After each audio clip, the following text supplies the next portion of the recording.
Бүгінгі сабағымыздың тақырыбы ауыз әдебиетінде ертеден келе жатқан көне жәдігерлердің бірі қыз жібек жыры. Сабағымыздың мақсаты әдеби шығарма сюжетінің құрамдас бөлшектерін талдау. Демек, бүгінгі сабақта біз қыз жібек жырының мазмұнымен, қыз жібек жыры туралы мәліметтермен таныса отырып, бөлімдеріне тоқталамыз. Қазақ әдебиетінде жырлар эпостық және лиро-эпостық деп екіге бөлінеді. Лиро-эпостық жырлардың өзін екіге топтастырамыз: қазақ халқының төл туындылары негізінде және шығыс халқы әдебиеті негізінде жазылған жырлар деп. Төл туындыларға Қозы Көрпеш Баян Сұлу, Қыз жібек, Айман Шолпан жатқызамыз. Ал шығыс әдебиеті үлгісіндегі Молық Зарлық, Боз жігіт, Жүсіп Зылиха, Тахир Зухра жырларын айта аламыз. Ал енді оқушылар, Қыз жібек жырына кеңірек тоқталып өтейік. Бұл жыр шамамен 17 ғасырда болған оқиғаның ізімен туған жыр. Негізгі кейіпкерлері өмірде болған адамдар. Жаңа жоғарыда айтып кеттік, лиро-эпостық ғашықтық жырға жатқызамыз. Бұл жыр үлкен екі бөлімнен тұрады. Жалпы 16 нұсқасы бар. Жырдың барлық нұсқалары бір-біріне өте ұқсас келеді. Қыз жібек жырын Александр Мұсабай ақыннан 1880 жылы жазып алған. Ал 19 ғасырдың екінші жартысында татар мұғалімі Фалиолла Тухватуллин Зайсан өңірінен жинап 1894 жылы Қазан қаласында жырды бастырып шығарады. Бұл жырға екі рулы, шекті Жағалбайлы рулы елдердің халқы, тұрмысы, жырлары негіз болған. Кейіпкерлері Төлеген, Жібек, Төлегеннің әкесі Базарбай, Жібектің әкесі Сырлыбай, Қаршыға, Сансызбай, Бекежан, Шеге және Хорен сияқты кейіпкерлері бар. Жырда негізінен баталу, теріс бата, қалмал, сөз салу, естірту, жоқтау, әмеңгерлік, түс жору, арыздасу сияқты салт дәстүр, жол жоралғыларды оқиға желісімен қоса баяндалып отырады.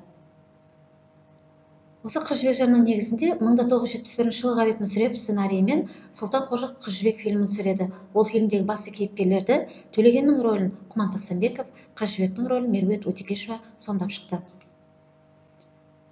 Енді осы жырдың қысқаша мазмұнына тоқталып өтейік. Басты кейіпкеріміз Төлегеннің әкесі Базарбай.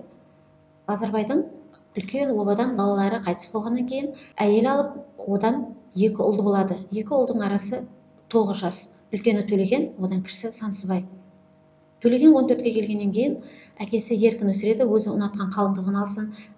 Кімді алам десе де, оған байлығым жетеді деп, баласын еркін қояды. Төлеген 14 жасында жан-жақтан қыз іздеп сұрастыра бастағанда бір күні елге келген саудагерден естиді: шекті елінде Қыз жібек сынды Сансызбайдың өте сұлу, ақылды қызы бар екен дегенді. Содан қызды іздеп жолға шығады. Қазақ халқы көшіп қонып жүрген сол көш бойында Сырлыбайдың елінде көшіне ілесіп, қыздарды, бірнеше қызды қарап, өзі көп мөлшерде қалмал алып шығып, қыздарды көрген үшін әрбір қызға сыйлық береді. Сөйтіп көптеген 210 қызды қарап таңдап келіп, ақырында жібекке тоқтайды. Жібектің сұлулығына, көркіне сай ақылдылығына риза болады. Сөйтіп екеуі бір-біріне ризашылықпен көш бойында танысып, кейін сол Сырлыбайдың елінде 3 ай болып, Қыз жібекпен жақынырақ танысады.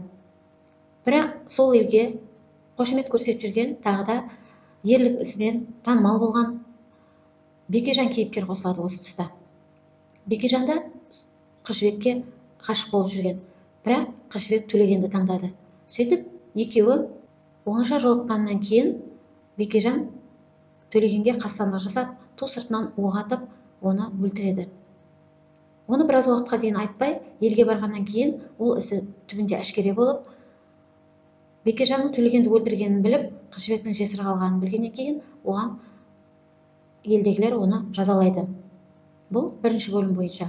Ал екінші бөлімде Төлегеннің артында қалған кіші інісі Сансызбай өсіп, азамат болған кезінде ағасының қалдырған аманатымен әмеңгерлік жолмен барып, Сырлыбайдың еліне барып, жаудан құтқарып, ерлік істерімен көзге түсіп, Қыз жібектің жүрегін жаулап, өзіне әйелдікке алады.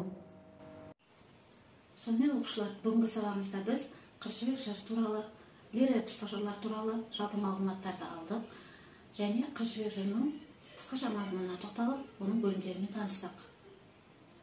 Осымен сабағымыз аяқталды. Сау болыңыздар.